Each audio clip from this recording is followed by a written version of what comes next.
there's a very simple way of guiding your attention home to who you really are, to your source, to your true nature. And what you do is you point at your foot first, and then look at your foot. You can see it's a thing. And then you bring your finger up your body to your knee, and you notice your knee is a thing. And you keep going up to your tummy and up to your chest, and you can still see something there. But then you come to a point where your body fades out, and there's a kind of threshold there. You can't see anything more of your body. But you keep your finger going. You keep raising your finger until you're pointing at the place above that threshold where your body fades out. And you look and see what's there, which is what I'm doing now. And I'm seeing there's just open space here. Capacity for the world, clarity. My hands disappear into the void here, which is full of everything. Unconditionally open here. The source. Who one really is. So that's a very simple journey you can take over a threshold to your true nature. A friend of mine, Colin, takes people through this experiment sometimes, and he relates it to the Zen Buddhist idea of enlightenment, or a kind of instruction for getting enlightened. And the instruction is that you've got to climb to the top of this pole, incredibly tall pole. And I don't know how you get up there, you kind of shin up there. And when you get to the top, you keep going. That's the instruction. Well, I can imagine it's kind of scary at the top of that pole. And you're being asked to keep going. I mean, you look up and there's nothing there. I can well imagine feeling resistant to taking a step off into the void. You've got to somehow trust that you're going to be all right, I suppose. Anyway, that's the idea in this instruction. Keep going, don't stop at the top of the pole.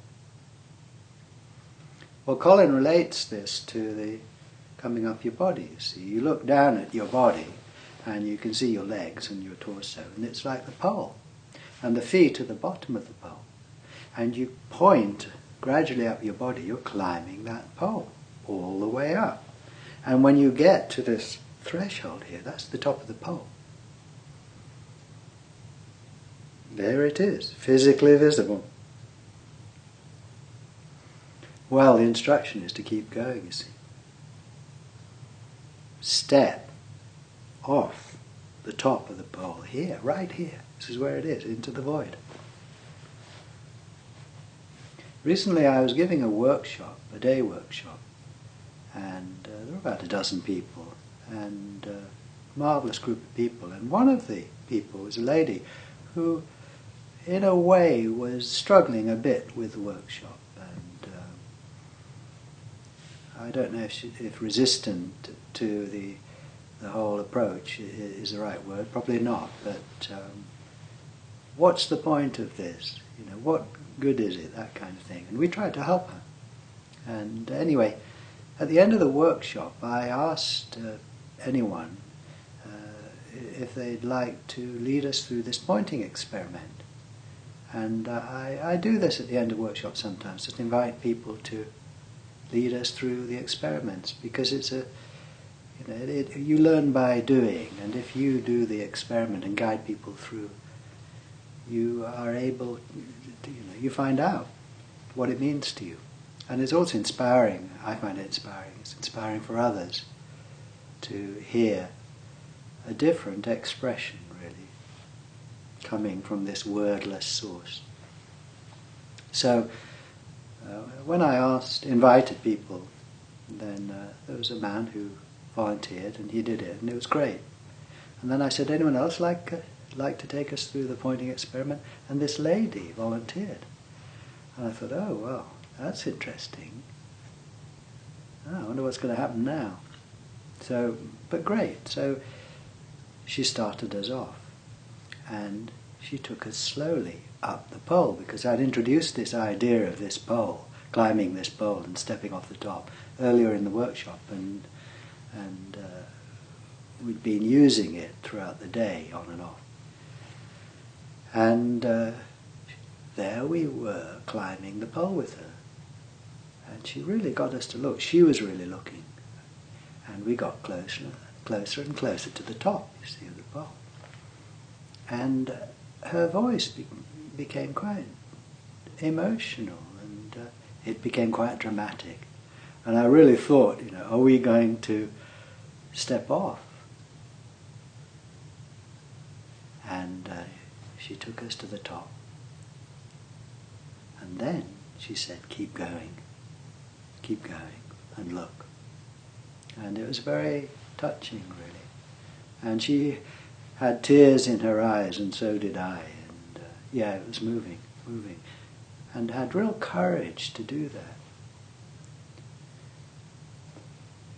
To step off into the void, it sounds like annihilation, disappearance, emptiness. It sounds like dying, really. And it is a very deep kind of death, because here there's nothing left at all, nothing survives here. So I am resistant to this sometimes. They say, die before you die. This is dying before you die. Sometimes I don't want to. But the brilliant thing is that when you do step off, you're all right. Because everything comes with you. This emptiness is full. It's never just empty. When you die, this deepest of deaths here, you're instantly resurrected as everything. When you climb this pole, if you stop at the top, then you're just that one thing. You remain as that one body, that one person. But if you step off into no thing, you become everything. And that's the only way of being everything, is by being nothing. Surrendering everything and receiving everything back. And how do we surrender everything? It's not the feeling of surrender primarily. Feelings come and go. It's not the idea of surrender. It's seeing. No thing here. Wordless. Non-verbal.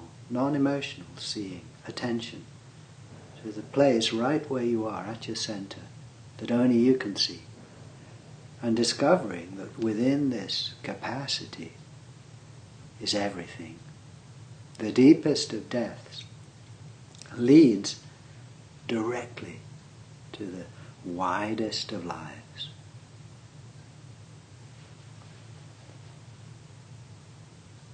So,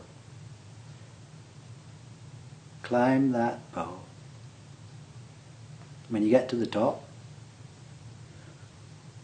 keep going. Take courage. Take a deep breath. You'll be all right. Don't think about it. Don't try and understand it. You don't have to feel anything in particular. It's attention, which is available now.